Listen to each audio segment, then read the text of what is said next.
From my own studies of the subject, it seems that nothing whatsoever has changed in the relationship between Muhammadan Islam and the news media over the last 1400 years. Do you agree? Your observation is of course accurate, since the followers of Muhammad are actually his clones. They have no choice as believers but to follow in his footsteps, his sunnah, and ape and imitate all his actions, thoughts and deeds, since he is supposed to be the most perfect male human being in all creation. Our listeners should be made aware that the only news media among the tribes of Arabia were their poets.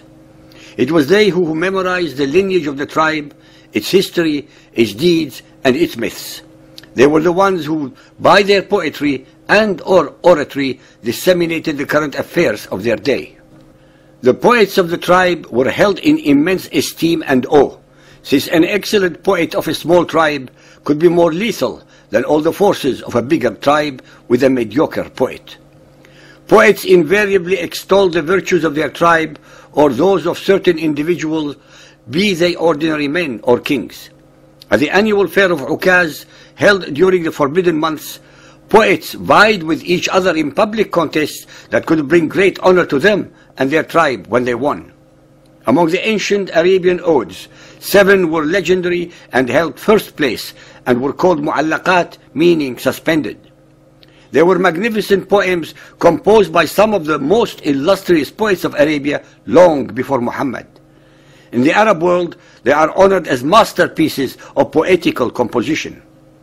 The days before Islam are called in Arabic al-Jahiliyyah, meaning the time of ignorance or barbarity.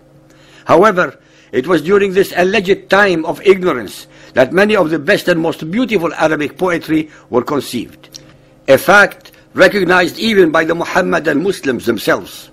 No poets during the whole period of pagan Arabia were murdered for their poetry.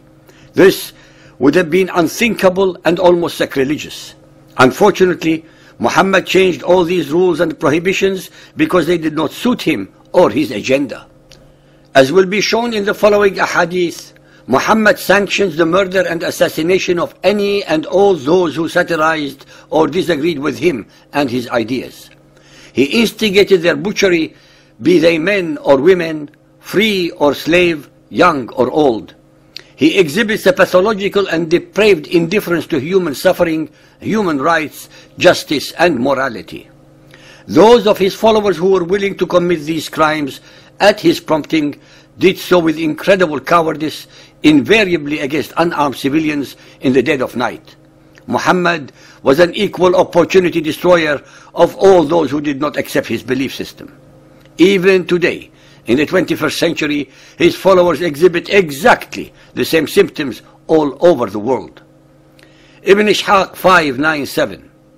When the apostle returned to Medina after his raid on Taif, word spread that he killed some of the men who had satirized and insulted him. The poets were left spread in all directions. Ka'b al-Ashraf began publishing poems about the wives of the Muslims. He referred to the wives of Muslims and damaging their honor. In other poems, he would curse the poet, ridicule him, and say improper things about him. In a third type of poem, he would curse the Prophet's companions and compare them to animals, dogs, sheep, and camels. This was a type of insult. The Arabs of those times loved poetry. As the verse says, poetry is the language of the Arabs. For Arabs, poetry is sharper than the sword. Ishaq 368. Ka'b's body was left prostrate, humble in submission. Sword in hand, we cut him down. By Muhammad's order, we were sent secretly by night. Brother killing brother. We lured him to his death with guile, cunning, and deviousness. Traveling by night, bold as lions, we went into his home. We made him taste death with our deadly swords. We sought victory for the religion of the Prophet. We carried Ka'b's head and brought it to Muhammad during the night. We saluted him as he stood praying and told him that we had slain Allah's enemy. When he came out to us, we cast Ashraf's head before his feet. The Prophet praised Allah that the poet had been assassinated and complimented us on the good work we had done in Allah's cause. Again and again and again, The degree of cowardice and duplicity exhibited by Muhammad and his followers is unbelievable. They always murdered, assassinated, or slaughtered their defenseless and unsuspecting victims, invariably unarmed civilians, but at the same time boasted that they were bold as lions. Even today, 1400 years later, nothing whatsoever has changed in the character of the male Muhammadan Muslims. They still butcher their manacled and defenseless victims on television while boasting about their own bravery. Ishaq 676. Asma bint Marwan, the poetess, in protest over the cowardly assassination of Ka'b al-Ashraf, said to her people, "You obey a stranger who encourages you to murder for booty. You are greedy men. Is there no honor among you?" Upon hearing those lines, Muhammad said, "Will no one rid me of this woman?" Umayr, a zealous Muslim, decided to execute the Prophet's wishes. That very night, he crept into the writer's home while she lay sleeping surrounded by her young children. There was one at her breast. Umayr removed the suckling babe and then plunged his sword into the poet.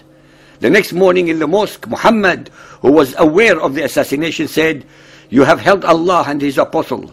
Umayr said, "She had 5 sons. Should I feel guilty?" "No," the Prophet said. "Killing her was as meaningless as 2 goats butting heads." No prophet in recorded human history ever acted with such depraved, pathological indifference towards other human beings. Muhammad is the only alleged, divinely inspired messenger who acted in such manner.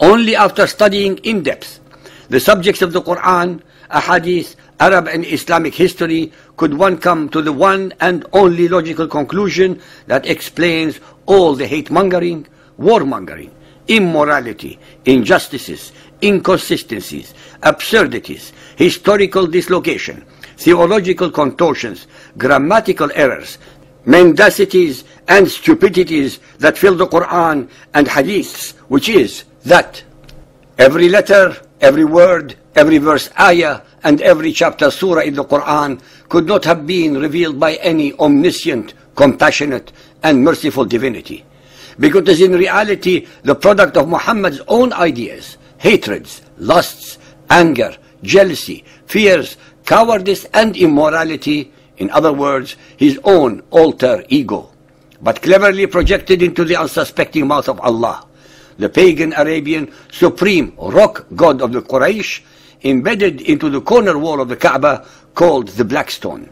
In a nutshell, Muhammad, Gabriel, Satan, and Allah are one and the same. They are all manifestations of Muhammad's own invented personal cult belief system.